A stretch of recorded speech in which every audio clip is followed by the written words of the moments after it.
Hey there, is it Looney? How are you? Please excuse my reach. I'm trying to set up my other cameras. How are you doing this evening? Thank you for being here. Good evening, everyone. Is that next? Hey, Just Be Real. How are you doing? Hi, Rodney. How are you? Is that Bob? Hi, Bob. Hi, James. How are you? Make sure I can read all these names here. Hi, Bob. Hi, Rodney. Hi, Nexie. How are you? Thank you, Just Be Real, for being awake. Thank you this evening.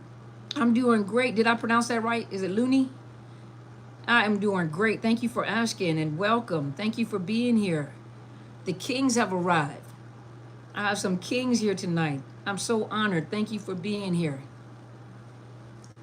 Who is that? Maria? Hi, Maria. How are you? How are you doing?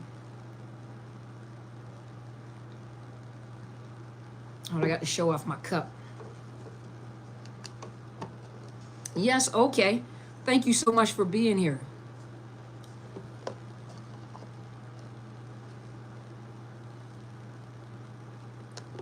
Thank you guys so much for being here tonight. Okay, I had to put my top back on there. Here we go. I spilled coffee on myself, Just Be Real. That's why it took me a minute to come on. I spilled coffee on myself. Thank you guys so much for being here. It is such an honor. Thank you. We're just going to wait for a few people to come in. We're not going to be in here long because I want to honor my moderator because I know she has to get up early in the morning. I don't want her fussing at me because you guys don't see the aftermath after I come off the camera when I'm long-winded. And then I get messages. You said be careful or you're going to fall asleep.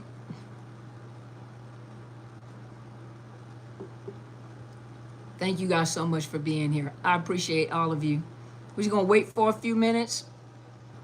We're going to wait for a few minutes. Just wait for a few more minutes to come in. She said, I'm not lying. Greeting from Seward, Alaska. Okay. Hi, Alaska. How are you? Thank you for being here. Thank you for being here. Well, hello, Florida. Is that to-be? Was it Toby? Toby? Hello, how are you doing? Thank you so much for being here. Thank you so much for being here. I'm trying to read the names as they're coming up. Thank you, Sango. Thank you for being here. Melbourne, Australia. Well, hello, Spoon. Yes, Australia. Welcome. Thank you for being here. Thank you so much for being here. Thank you so much for being England. Hi, James from England. Thank you so much for being here. Hey, Lotus Flower from Texas. Thank you so much for being here. I appreciate you.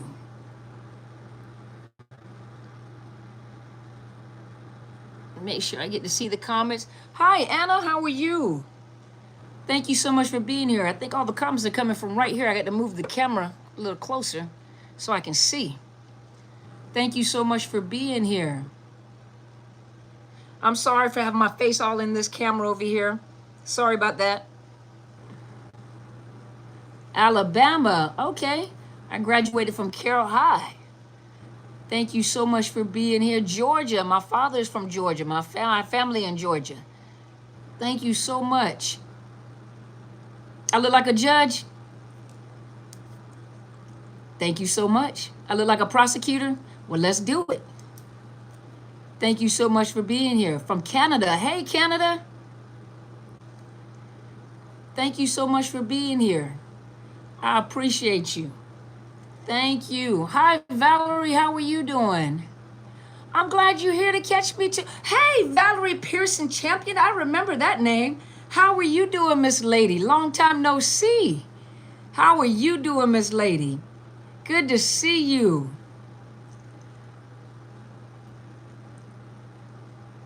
Let's see. Let's look around. Oklahoma. Hello, Oklahoma. Thank you so much. I appreciate you. Thank you so much for being here. I appreciate you. I appreciate you. Thank you for being here. First time, thank you for being here. Who is this? Ahmed, thank you for being here. Your first time being here from Jersey. Okay. Aw. Well, thank you, Miss Donna Bailey. I appreciate you. Thank you so much. Thank you. I appreciate it. The Spirit of God. That's what I'm talking about. Thank you so much. South Africa. Welcome, South Africa. This is awesome. Oh, I missed you too. Is that my Crystal? Hey, Crystal. You know what? I was looking on your Facebook the other day. I said, this girl knows she's gorgeous.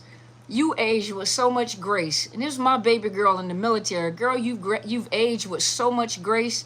And your son is so handsome. You've done an awesome job, Crystal. I am ever so proud to have ever been your military mama. And on top of that, to have to know you even outside of the military. And you have done an awesome job with that young man. I didn't realize how tall he was. He is huge. That is a big, oh, and he's so handsome.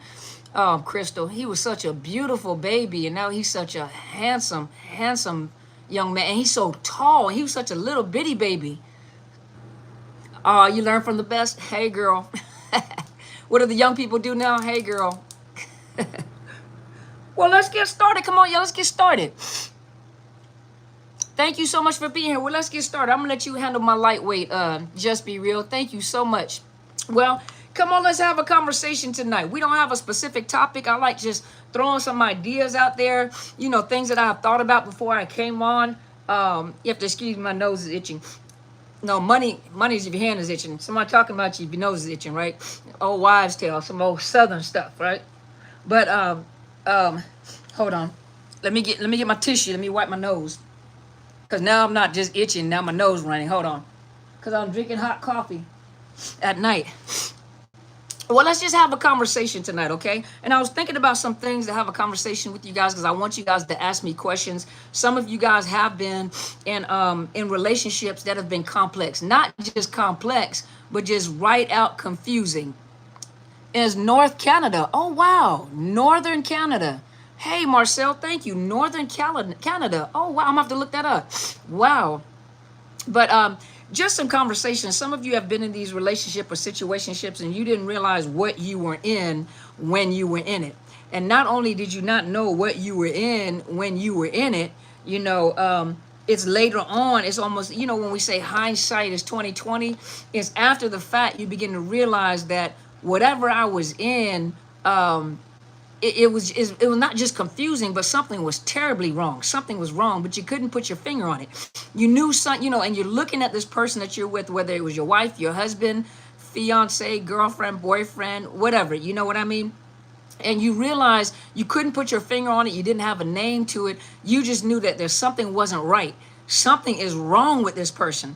And so what the average person does, a lot of times they go to YouTube, they go to Instagram, they go to social media.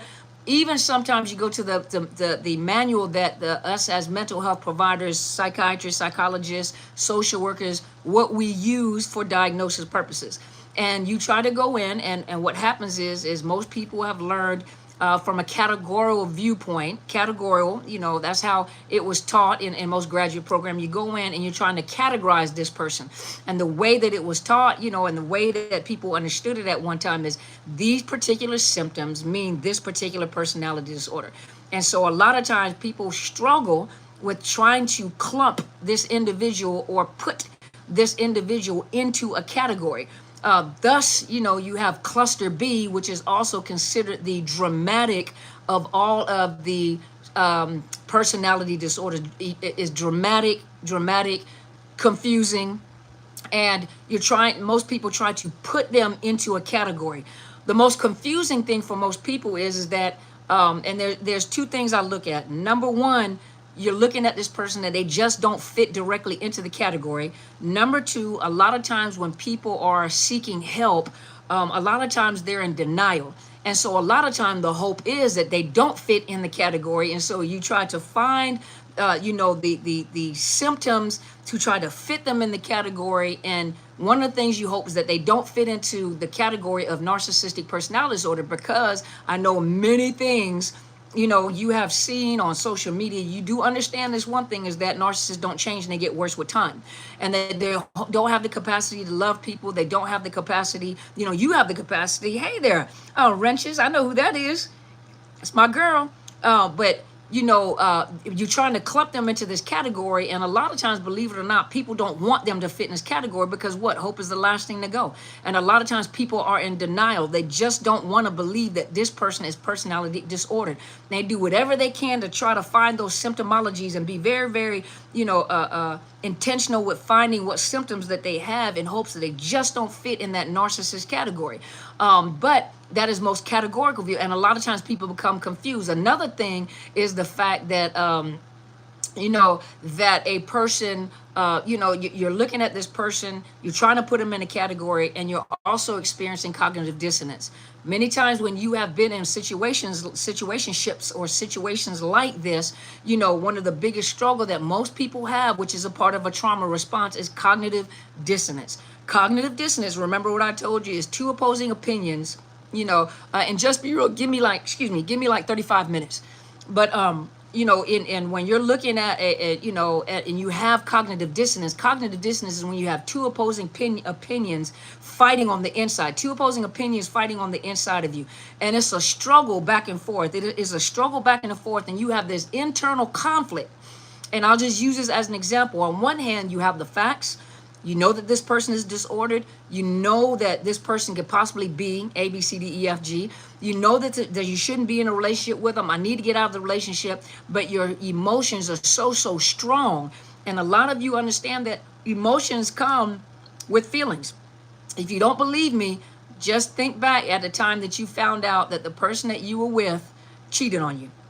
It was like you lost breath. It's like you couldn't breathe. You lost oxygen. Your chest hurt. Your stomach hurt. You were sick. Some of you, believe it or not, and I know some of you can relate. You don't have to be embarrassed about it. Some of you had diarrhea. Some of you threw up.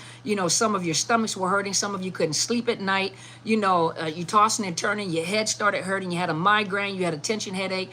You cried. All these emotions come with physiological feelings. And a lot of you, what ended up happening, or even, but like I said, emotion. So here you are, you have the truth, logically, what the situation is, and the struggle becomes the emotions involved with it. I can't believe they did me like this. You're trying to come up with any kind of, and this is what happens with that cognitive dissonance. The emotions are so strong that, a lot of times those emotions will override your logic and your wisdom. And so you're having this internal battle on the inside. And so in order to calm that internal battle down, what you do is you come up with your own lie to trick yourself. You come up with another definition. You come up with another explanation. You come up with something. Some people say, I'm just going to stay with them until the kids grow up, and then I'm going to leave. I need to stay with them because the kids need a father, but yet the kids are watching you get abused. The kids are being abused and you turn a blind eye. That's that logic, and then that's the emotion. It's not that bad. This is the father of my children. This is the mother of my children. Yet justifying. Exactly. You start justifying. So what happens is you lie to yourself and you start justifying, and you come up with an excuse, in order to kind of appease, the truth and the emotions. And that's the best way that I can kind of explain cognitive dissonance in this type of situation, right? And that's the biggest struggle when people are trying to hope that this person is not a narcissist. Now in the DSM-5, which is the newer manual, I think it just came out in 2000. I want to say 13. I have to go back and look. The updated version, the DSM-5, the 5th edition. Now they're starting to have what's called a dimensional or alternative view. And that view consists of, now they're starting to understand that, number one, 9 times out of 10, a person that has narcissistic personality disorder does not just have one disorder. They have several different personality disorders. That's number one. Number two, you can't really clump them in one. That's why clusters, the reason why they call them clusters is because each one of those clusters, histrionic personality disorder, borderline personality disorder, antisocial personality disorder, narcissistic personality disorder, those clusters kind of feed into each other.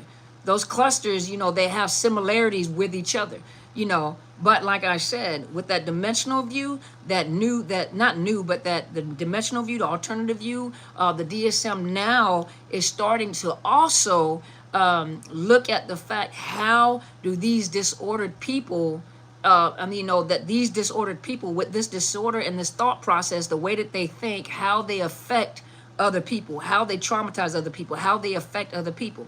Another thing to take in consideration, a lot of times, you hear us talk about empathy. And most of you know the difference between empathy and sympathy. Sympathy is feeling sorry for someone. You don't ever want someone to do something out of sympathy for you because, I want you feeling sorry for me, But empathy is the ability to feel what another person feels. You may not feel it 100% the way that they feel, but to be able to put your feet in somebody else's shoes and understand the emotions, right? We always talk about the fact that a narcissist cannot put their feet into other people's shoes to feel how they feel because it's all about them. I don't want to feel what you feel, can't feel what you feel because it's all about me. And the moment that, if a person's gotten sick, if they're the type of person that get all the attention and you get sick or you're hurting and the attention focuses on you, they're going to find a way to refocus that attention back on them. Your fever is 105, theirs is 503. They're on broil, right?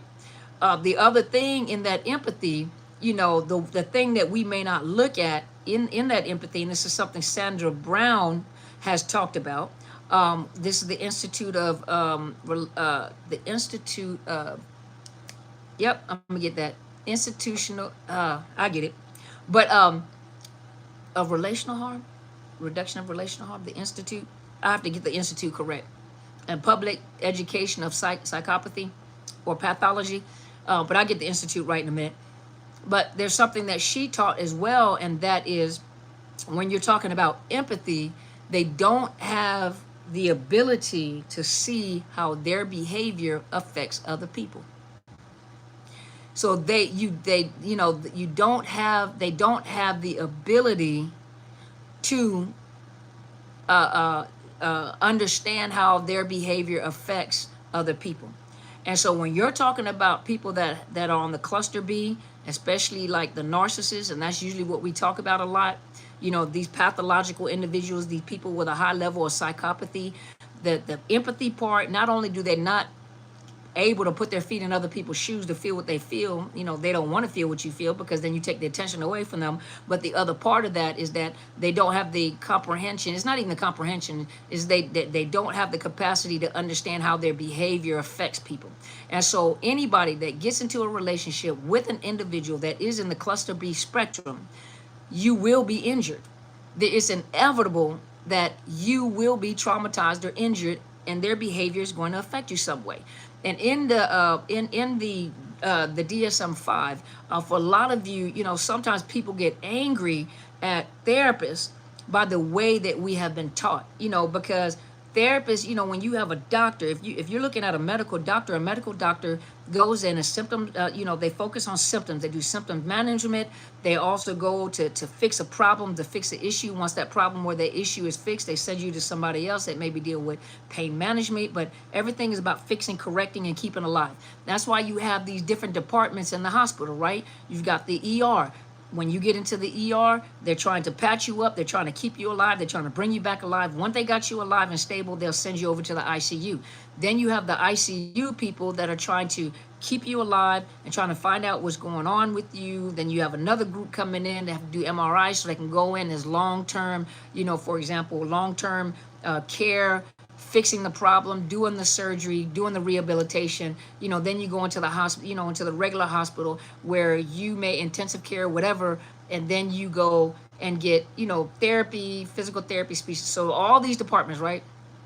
So you have to understand that, hey, Dr. Ali, then you have to understand that when you deal with mental health professionals or social workers, psychiatrists, psychologists, when we went to graduate school, the way that many of us have learned is symptom management. Diagnosis, we have a class is diagnosis, is assessment, diagnosis, and treatment planning. Diagnosis, assessment, diagnosis, and treatment planning. Sometimes we do diagnosis clarification, and then we get diagnosis clarification. Oh, this is not ADHD, this is bipolar disorder. You need to take them off of stimulants. You need to put them on mood stabilizers. Or you got borderline personality disorder that is not bipolar disorder. You need to still get some mood, mood stabilizers at the same time. The personality is not going to change. Or it's bipolar disorder. You also make sure they got, and to educate, right? So when we go to graduate school, we learn about diagnosis. We learn about, anxiety disorders, personality disorders. We learn about, but everything is about symptoms, grouping them, making sure we have a diagnosis and treatment. They don't teach us things like, we may have a few hours of domestic violence or, child abuse. We have a few hours of that, but it's not intensive study. So a lot of the study or a lot of the information that we get is after we come out of graduate school and we start working in the continuing education. That's why every 2 years, any type of mental health professional has to get continuing education to keep them abreast on things that are changing. Things change all the time. So most of this information we're not given on the graduate level concerning the effects that personality disorders have on people within an intimate or a close relationship with these individuals, right? Because we're taught to treat, and there are, the biggest problem that we're running, it's not a problem, but the biggest problem that we run into right now is that there are some people that do believe that narcissistic cluster B or personality disorders in general can be cured, can be managed. And then, as I was taught in the graduate program, personality disorders do not change, it cannot be treated. They talk about management, but they never told us that it could be treated, nor they told us at the time we had, you had like anxiety disorder, major depressions, autism, all that. But the personality disorder, they let us know that these will never change. You cannot treat them. You cannot fix them. You just have to teach them how to manage, and you have to educate them and teach them how to manage. So this is what we learned. So a lot of us that are in the clinical field right now, a lot of people do not know about the narcissistic personality disorder or the cluster Bs and how they traumatize people. And that's why I really commend Sandra Brown and the Institute, because over 30 years of studying, over 30 years of work, and now they're bringing out training for mental health providers, psychiatrists, psychologists, nurses, social workers, where you can get certified, and they're educating the public about how these disordered individuals or these pathological or these people with high levels of psychopathy, how they affect the people that they're in a relationship with. All of you know you can't go to court and just call somebody a narcissist. First of all, no one's going to listen to you anyway, because most people get educated on YouTube Academy, right? And so you coming in the courtroom, you really don't even know how to articulate yourself because you don't really understand the court dynamics and court language. And you can't come into court and just call somebody a narcissist. Most judges just roll their eyes, and and then if their lawyer is just as dirty as the narcissist is, they're going to tear you apart when you walk in there. Now Sandra Brown is providing therapists with new language to help clients who have come out of these situations articulate themselves better. And one of the biggest things is that now you don't have to go into the court and say that I was with a narcissist, but you can address the behavior and how the behavior has traumatized you, has affected you, has caused these mental health issues, and this is why the Institute is also providing, for us therapists, different ways of assessing, providing assessments, how we do treatment. And one of the biggest things is psychoeducation. That means psychological education about how these disordered individuals have affected you and what trauma looks like to you.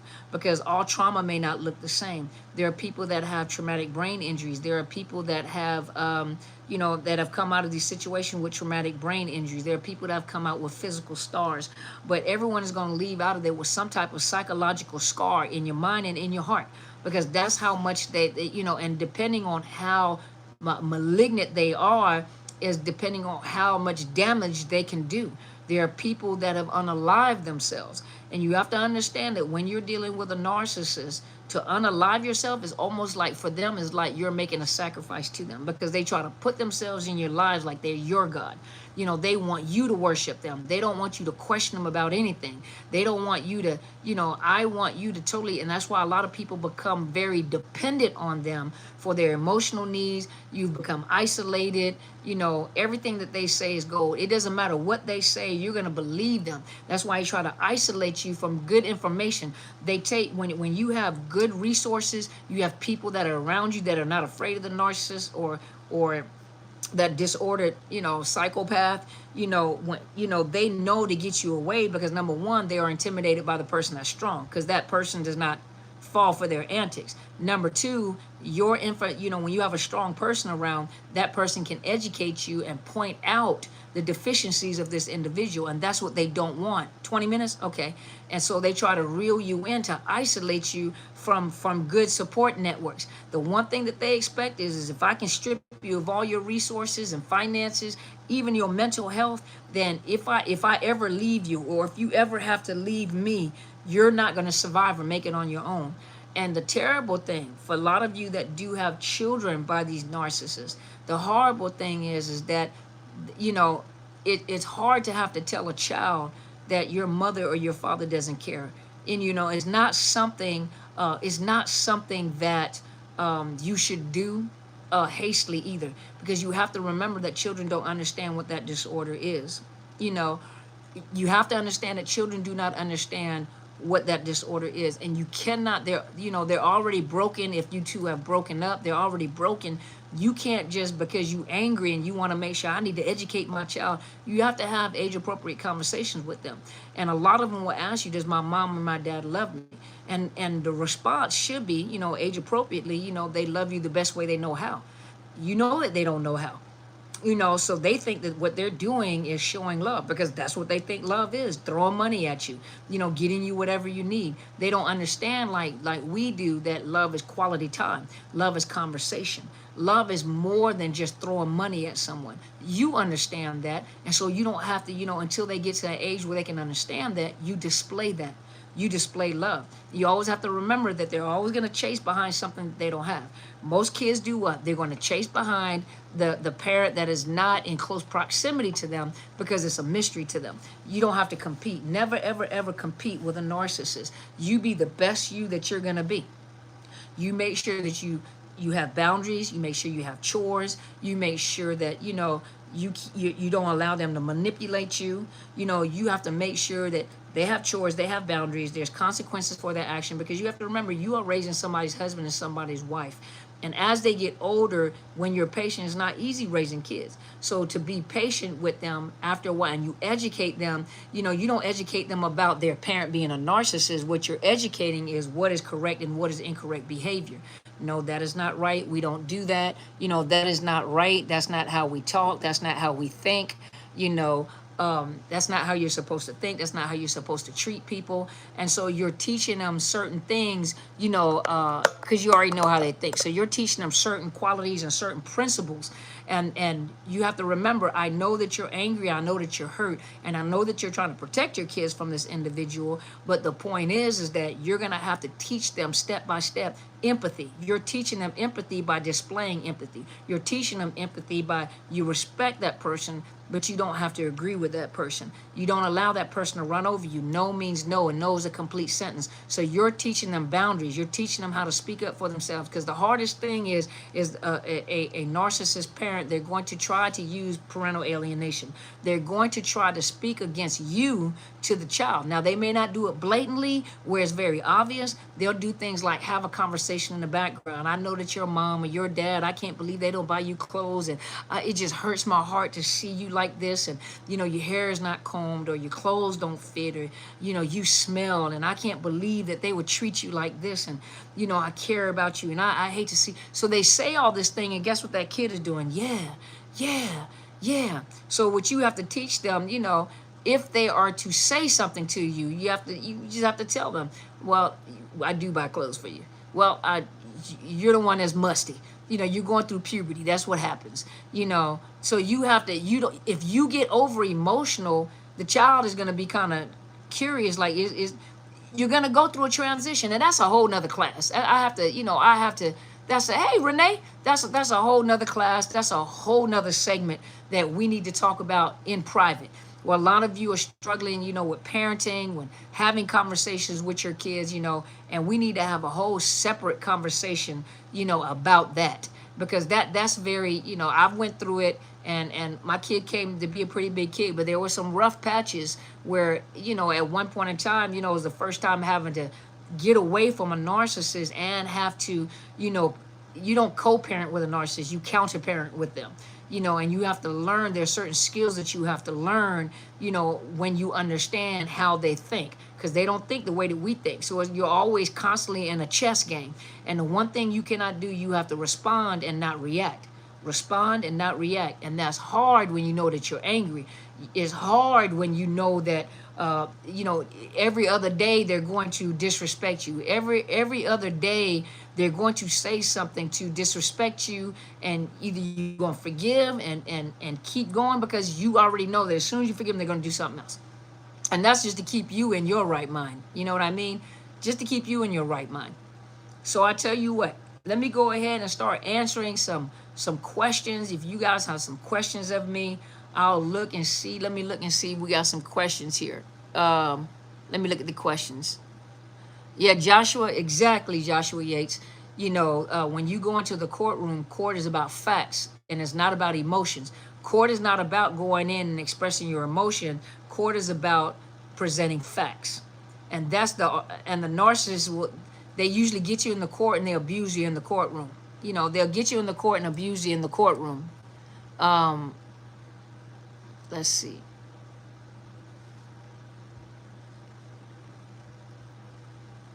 Yeah, just be real. Said Anthony Bumpiani works with providing information on the topic as well. Judge Anthony Bumpiani is a retired judge that used to be in a family courts. He used to also be a family lawyer. And so he understands the dynamics of a narcissist in the courtroom, and he teaches about that and how to maneuver through the courtroom. A lot of people just don't have the money to take them to court because they'll abuse it. Here in Washington, it's called abusive litigation. And in different states, it's called something else. But when they get into the courtroom, their whole purpose is to smear your name, to use up all your money, to bring up all these false accusations on you. And what he helps you do is maintain your calm, to tell you what to expect in court, what to paperwork to file. Now, he cannot represent you in court. He can just ask you what state you're in, and he can provide you with the paperwork and suggestion of what you need to file and how to file it. So, let me see. I think somebody asked me, what do I think about borderline personality disorder? It's a part of the cluster B personality disorders. Borderline personality disorder, narcissistic personality disorder, antisocial personality disorder, and histrionic personality disorder. They also clumped in, and psychopathy is not actually a diagnosis in the DSM, but they do use psychopathy, or what you hear as psychopath. Psychopathy means mental illness or mental disease. And so, but when you're talking about psychopathy, that is, it looks very similar to antisocial personality disorder, but it is almost classified as its own disorder. But they do use that when they talk about like the dark triad. Let's see. You said borderline personality disorder sounds very difficult to deal with. It is as a part of the cluster B personality disorder. It's not curable.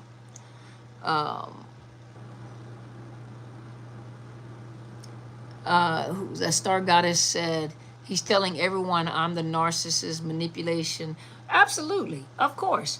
As soon as you use that term, they're going to come up and they're going to look at you. Most people have narcissistic traits. That doesn't mean that you have narcissistic personality disorder, but one of the things that they're going to do is that once you call them that, that's why I tell you, don't call them a narcissist, because they can find the traits that you have that are similar to theirs, and they'll highlight yours, or they'll definitely, remember, it's always tit for tat.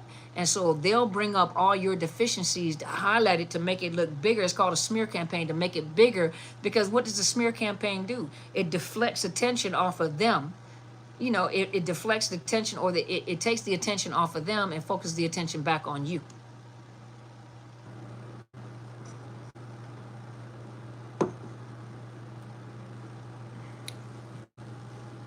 I have borderline personality disorder as well. We are not narcissists. We have high empathy.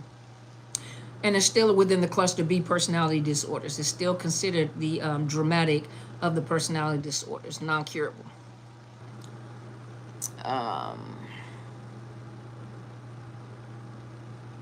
Yes, Joshua, you are correct. They do have strong worries about abandonment. And when you're dealing with someone that has borderline personality disorder, it's almost I love you, I hate you, get away from me, come back, where are you going? A lot of times you'll find in that disorder, threats of suicide or even suicidal attempts, suicidal ideations. A lot of times, we always take suicidal ideations or suicidal threats. We always take them serious, and we provide them with the crisis out hotline, or send over the police to do a welfare check. But a lot of times they also use those threats in order to pull people or manipulate people to them. Sometimes they'll go through with it, sometimes they won't go through with it. It just depends. But a lot of times they will also use that to manipulate a person. They're drawn to people real quick, they attach real quick. They attach to people real quick. They have a lot of issues with attachment. Yeah, Rebecca Zung is real good too. She's a lawyer herself, and she understands what happens in the courtroom with narcissists. But it is a cluster B personality disorder as well.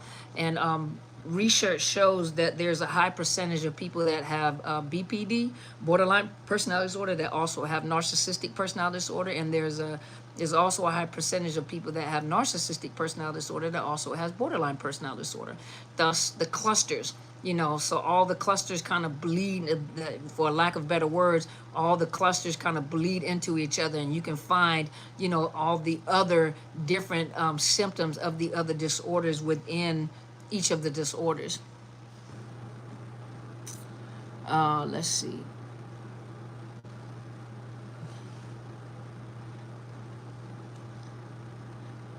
Yeah, normally it doesn't go into remission. Let's see. Let's see.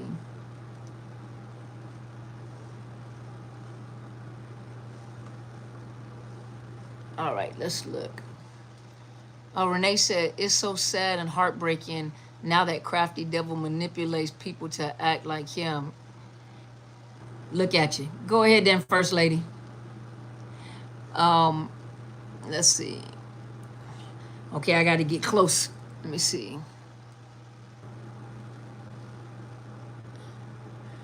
Okay, this is free from consulate. When I highlighted things to my family and some of my friends about these peculiar people, they say I'm too sensitive. They say it's not that deep. We are African, and some of our cultural ways are toxic. You know what? Funny you would say that, because think about it, in certain cultures, that behavior is kind of acceptable, especially male dominant cultures, when you have like very strong, when you're dealing with hierarchy, when you're dealing with family traditions, and so in some cultures, like you were saying, some of that behavior, within the culture is acceptable because that's just a part of the culture. I'm grateful that you're learning, and, I would never superimpose my belief system into somebody else's culture, but the most important thing is how, when you say toxic, how is it affecting you? Is it traumatizing you? Is it toxic? Is it causing depression? Is it causing anxiety? Is it causing some trauma symptoms? Is it causing trauma-related symptoms? There was something that my mom said today, and my mother, a lot of you know her as Helen Sadler, your destiny helper, or a lot of you that go to our services, Apostle Helen Sadler. Something that she said today, and I probably have to paraphrase what she was saying. She was saying, when you are born into a family, especially for you, my friend, and when you're born into a culture like the African culture, the Indian culture, a lot of the cultures, the Asian cultures that are very, very family oriented. You know, very for Hispanic families, you know, a lot of different cultures, very family oriented, very and for your culture, very tribal oriented, very tribal, you know, believe in community, believe in tribe, believe in family, you know, together. You know, you're born into those families, or we are born into families, and, you know, we are born into obligation for our families. It's just an automatic thing. You're obligated to your family, so you feel obligated to your family. And, you know, a lot of times, because there are mother, fathers, brothers, and sisters, besides, you know, we may see the toxicity, but we feel obligated to stay connected to our family. But when our family is the one that's causing pain, when our family is the one that is causing us depression, when their behaviors and their acts, their behaviors, the things that they're saying is causing us pain and hurt, you know, it for some people is unheard of to separate from the family, because you just don't do that. I've had many cultures in my office that, you know, it's unheard of. That's the American way. You know, we don't do that in our culture. You know, Americans do that, but we don't do that in our culture. But if they're the ones that is causing you pain, if they're the ones that is causing you psychological damage and trauma, if they're toxic and they're causing that hurt, you know, that, you know, sometimes the need is to separate from the family. Sometimes the need is to get away from the family. And you hear it a lot when you hear people say, one of the things people say, and I always have something to say, you know, blood is thicker than water. We need to stop using that, first of all, because it's the wrong saying. Number one, when you have thick blood, you have to take blood thinner to thin that blood out, or it's going to unalive you. You know, aspirin or some type of blood thinner, you know, so that's not a good analogy. Number two, that's actually not the saying. The saying is the blood of the womb, the blood of the covenant is stronger than the blood of the womb. So in other words, it's the covenants that you make with people, you know, the friendships that you create, the families that you create, that covenant is often stronger than the covenant from the womb. You know, so your family, your blood family, your blood parents, sometimes, you know, you have to cut them off because they're causing too much damage in your life. Sometimes you have to cut them off because they're the ones that are traumatizing you. Sometimes you have to cut them off because this is the source of your pain. This is the source of your torment. This is the source of your, you know, mental health issues.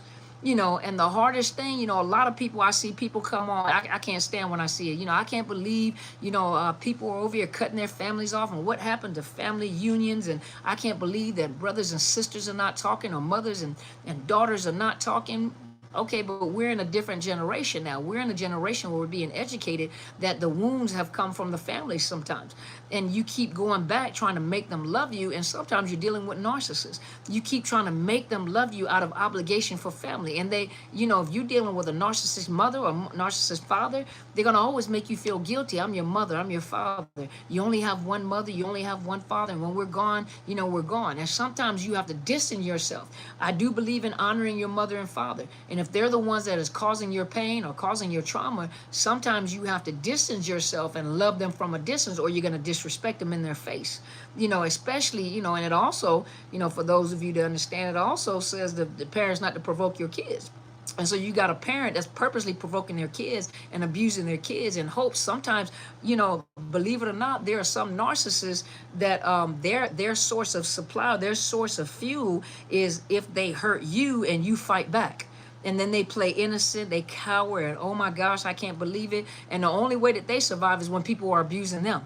And usually they will look for other narcissists to be with, so that you know, so that abuse is the attention that they're getting. Let me see.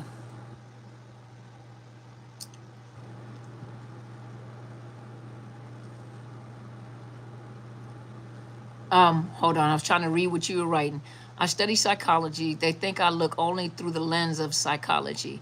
I'm thinking I've always been like that before my degree. It caused me a lot of anxiety and depression. Thanks a billion. Absolutely. And like I said, you know, you being African, I know it's a strong tribal connection. And tribal, that's family, you know. And the hardest thing, is to break generational cycles. And when you're breaking generational cycles, there's a few, and I did a conference last year on generational cycles. I have to go look and see if I still have it. But breaking generational cycles. And there's a few things that happen when you begin to change a generational cycle, especially if you've been in a toxic generational cycle, an abusive generational cycle, and it goes from generation to generation to generation. Why do you think that a lot of therapists, they look at the history of the person? They ask questions about where you come from. What was your family life like? A lot of them may do genograms, and genograms are like family trees. Who had children young? Did they have any mental health issues? One of the questions that I ask when I do assessments is that, has anybody ever had any mood disorder, schizophrenia, any bipolar disorder?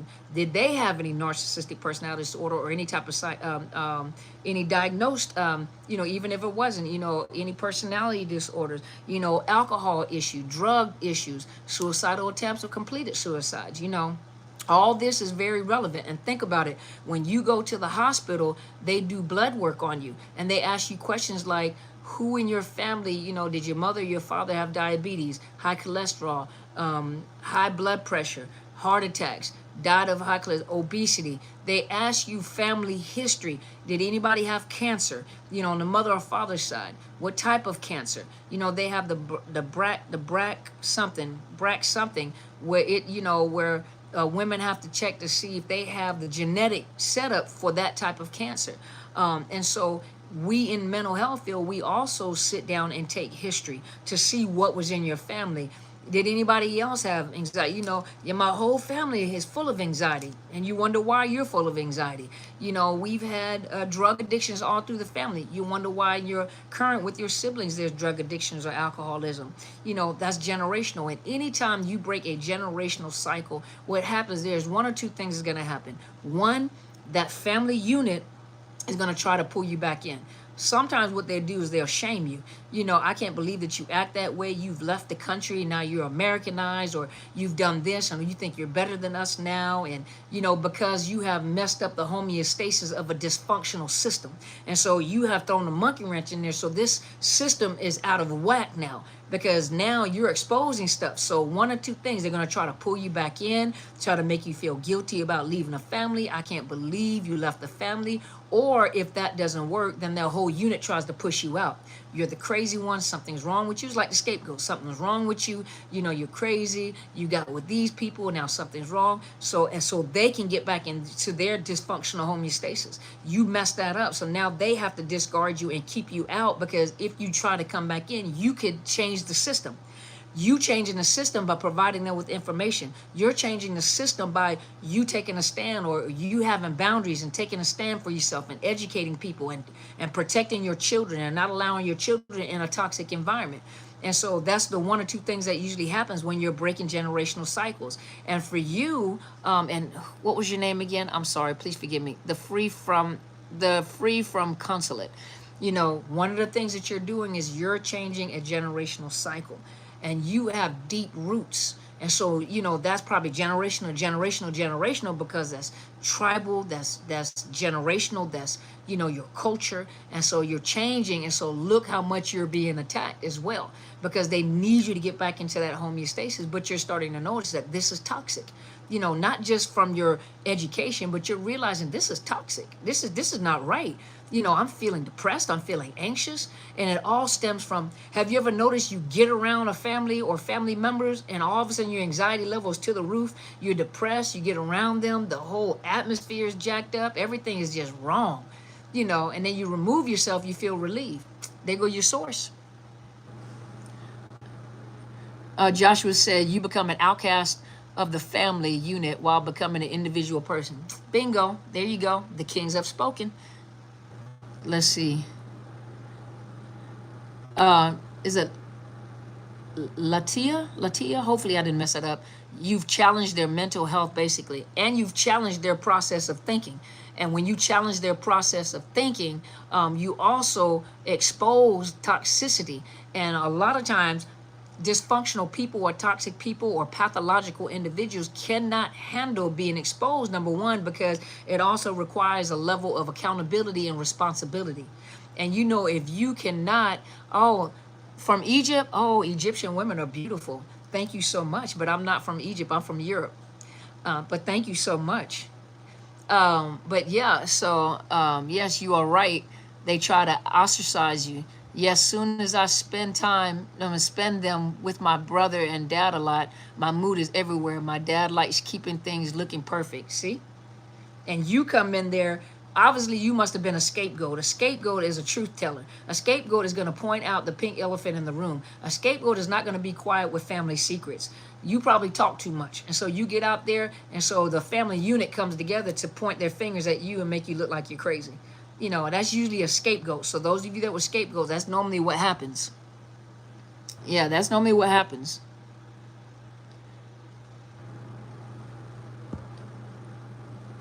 Hold on. Joanna said, it's so much fun being the scapegoat, but I broke the generational curse. The borderline, I did that. My entire white family is straight, rich, white, entitled NPDs. But Joanna, if you've broken that, you know, okay, so let me say this. Let me say this, and let me put a disclaimer out there. First of all, with borderline personality disorder, I have seen people change to a certain extent, put it that way. Then also I have seen people misdiagnosed. Now keep in mind, I am a therapist, I'm not your therapist. And so one thing that I don't want to do is get on here and tell you, that's wrong, and that's wrong, and this is wrong. That's not what I'm saying. Just hear me out. I'm a therapist, I'm just not everyone's therapist. And so please do not go against your therapist's treatment plan, your psychiatrist's treatment plan, or anything like that. Put it that way. I have worked with people and I've seen some changes. I've never seen the disorder go away. I've seen some changes. I've also seen people been misdiagnosed. Sometimes when you look at borderline personality disorder and bipolar disorder, they look very similar. They look very, very similar. Then you also have you may also have attachment disorders. Also, you could have complex PTSD. Sometimes they bleed over into each other as well. Complex PTSD can actually look like ADHD. It can also look like borderline personality disorder. I've had people come to me that were diagnosed with bipolar disorder, and they couldn't understand why the medicine wasn't working. I have reassessed, and we went back and looked, and they really did not fall in the category of bipolar disorder. They actually fell in the category of complex post-traumatic stress disorder because it started in childhood. I've had people diagnosed with ADHD where we went in there and reassessed, and they actually had complex PTSD. They had PTSD. And what I do is when I do the assessment, I send that information to the med provider that manages medication, and I give them the I usually, show them how I did the assessment to show them that, and sometimes it kind of balances itself out because like they have both of them. But a lot of times based off of what they tell me, sometimes they have more symptomology within PTSD or complex PTSD than they do in ADHD or borderline bipolar disorder. I had a lady that came to me before. She had all the symptoms of bipolar disorder and borderline personality disorder, but this lady actually had complex PTSD starting from childhood, being assaulted in the military, and then she was married to a malignant narcissist where she was all over the place. But once we got the the differential, once we were able to establish, she began to understand what she was dealing with, and her oncologist actually told her, because she has, and he told her this offline. He said, I'm going to tell you something, because he was also a research oncologist. And he said, I'm going to tell you something, but I'm going to tell you offline.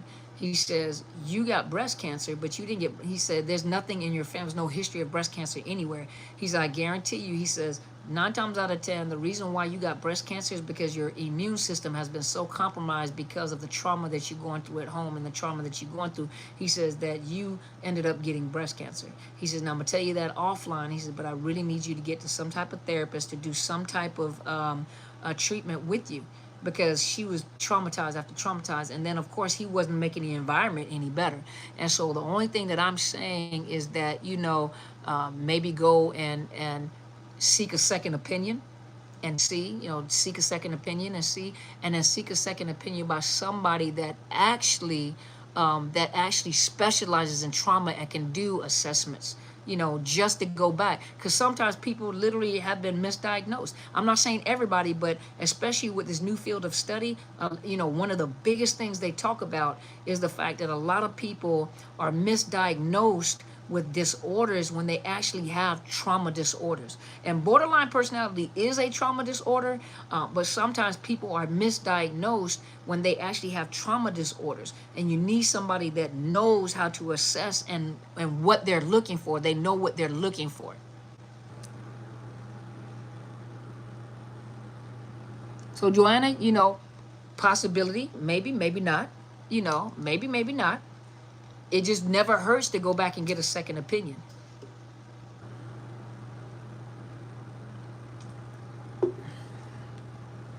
Chosen unique, that's a whole nother episode.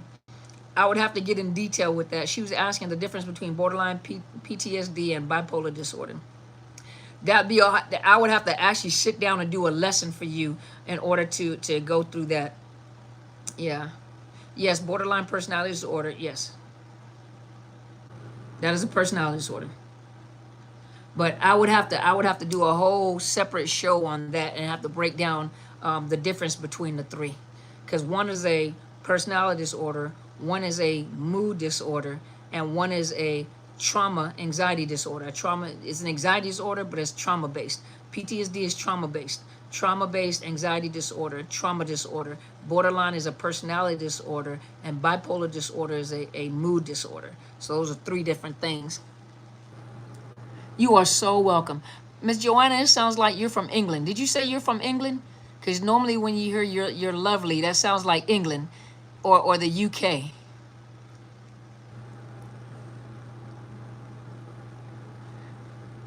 And let's see. How do judges handle narcissists? I'm not a judge. The person that you can go and inquire with is Judge Anthony Bumpiani, because judges are fact-based. Quintessential Designs. Hello there. How are you? Rhode Island. You kept saying lovely. I was like, she's got to be from the UK.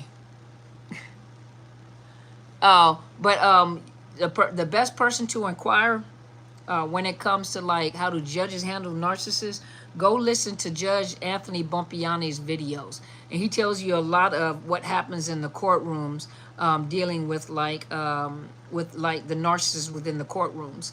Also listen to Rebecca Zung. She's a lawyer that understands, how narcissists play out in the courtroom. But yeah, listen to those two. I'm not a judge. I'm a mental health professional, so I don't know how judges think. I can just tell you what happens, what happens with the cases that I have had, where they go into, a client may come to me and they're going through a court proceeding with a narcissist. So I just prepare them for the antics that are going to happen in the courtroom and how to handle their emotions and how to respond and not react. It's Anthony Bumpiani. And my moderator put it up there, Anthony Bumpiani. Just look for Just Be Real. And she put his name in there. It's Anthony Bumpiani.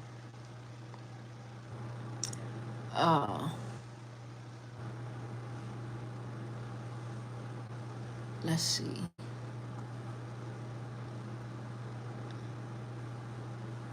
Okay, let me look up here. Renee said, mere oppression makes a wise one act crazy, but almighty sovereign power can help your mind be sound. Hey, right. Absolutely. They will oppress you to a point where you will, Anthony Bumpy on it, there it goes. They will oppress you. They will abuse you and misuse you, and remember the love bombing, the gaslighting, the discarding. It just has you, you're walking on eggshells, you're confused, you don't understand what brought torture you. And some of them are physically violent. And they and the torment to your mind, can cause a reasonable person to lose it.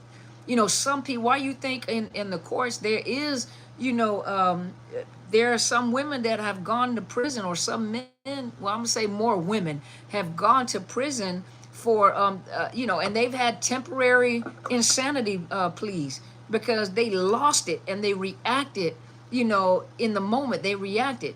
Now, some people say they reacted, but they actually planned that thing out. You know what I mean?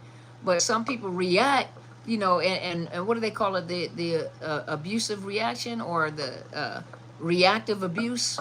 And the reactive abuse is, how you see some on social media where they turn that camera on and the person is losing it. The problem, people got smarter and they started realizing, no, what happened before you turned that camera on? Because you were poking the bear, but no, tell us what happened before you turned that camera on. Because they'll show you, a narcissist will show you a person just cutting up, acting a fool, cussing out, swinging, tearing stuff up. But what they don't show you is what happened prior to them doing that. And usually they're the culprit. You find them, that's the culprit. So listen, ladies and gentlemen, let me go ahead and get off so that you guys can get some sleep. I truly appreciate each and every one of you being here with me tonight. Just keep in mind, I told you guys that I will be releasing my first module to my coaching institute. Those of you that would like to get certified under my institute for coaching. And I know a lot of you are thinking, but you specialize in narcissist abuse or pathological love relationships, and I support Sandra Brown, who teaches about pathological love relationships. She came up with PLR, and I'm 100% supportive of this woman. She's done an amazing job over 30 years. I support her 100%. Currently, I'm under her training. Whatever I can do to support her, I'm going to do it. And I'm going to make sure I advertise it here. For those of you that are in the mental health field or the medical field, please go sign up for her course. You can only do it if you're licensed. So you'll only be able to take her continuing education if you are licensed and get certified under the narcissist treatment program that she has, and identifying pathological love relationships. I enjoy it. But because I do specialize in that, the Coaching Institute is not focused just on that. The Coaching Institute is going to teach you about the basics of coaching. Many of you are gifted and talented. Everybody that is, those people that have been through narcissist abuse, they don't just need someone to talk to about narcissist abuse. A lot of them already have therapists, and you have to be careful because coaching, some people cross that thin line by trying to diagnose people. People cross that thin line and start talking about treatment. You're not there to treat anything. Your job as a coach is to take them from point A to point Z. As a coach, many people coming out of these situations, they need help with getting a job. They need help with getting their money. A lot of you guys are good when it comes to money. Some of you guys have worked in the banking system, so you understand, paying off debt, saving money up to buy a house, becoming debt free, putting money aside for your children. A lot of you work as CEOs, directors, you work in these companies. That's something also that when you create your own niche. But most coaches need to understand the basics of coaching. You want to be a life coach. You want to be a fitness coach. You want to be a health coach. You want to be you could be a menopausal coach. You could be any kind of coach. You can be whatever coach, and a lot of you have experience. A lot of you are in the beauty industry.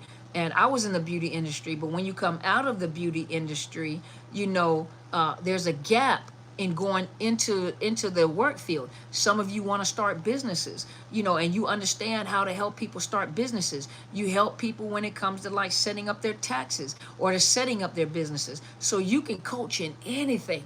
And my coaching institute is going to teach you the basics of coaching. Is going to lay a foundation. And many people, this is a $1 billion industry. People are looking for coaches that know what they're talking about.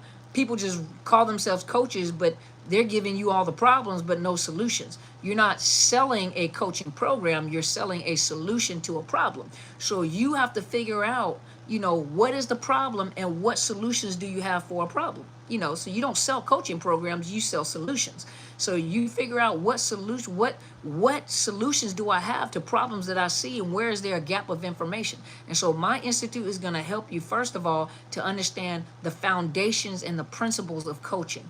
It will also help you understand how to set your business up when it comes to bank accounts, when it comes to you know, the E&I, the tax ID numbers, you know, how to set this up. You know, what does it look like to have a business? What does your overhead look like? You know, so all this information is a part of my coaching institute, and you can take this and you can create whatever niche you want to. After we do the training and getting you certified as a coach, then we can go look at if you want to niche in something. And I would also, first we're gonna get you a coach, and then later on I would do different classes, which those of you that get certified through my institute, you know, for the next year, you know, you will have free membership so that you can go look at these videos to see different things, because I'm military retired. So I am a senior, I was a senior non-commissioned officer. I was a trainer of trainers. And so I will also bring to those of you that own businesses and you're in leadership position, you have subordinates under you, you know, we're going to talk about things about, you know, taking care of your subordinates, communication skills, you know, things like that, things that you need to know that you can take those principles and implement them into your company. And I will provide you with that training. You know, we'll do some niches when it comes to like what I do for a living. You know, what I do for a living in the mental health field, you're not going to be able to do that. That requires education. That requires a master's degree in mental health.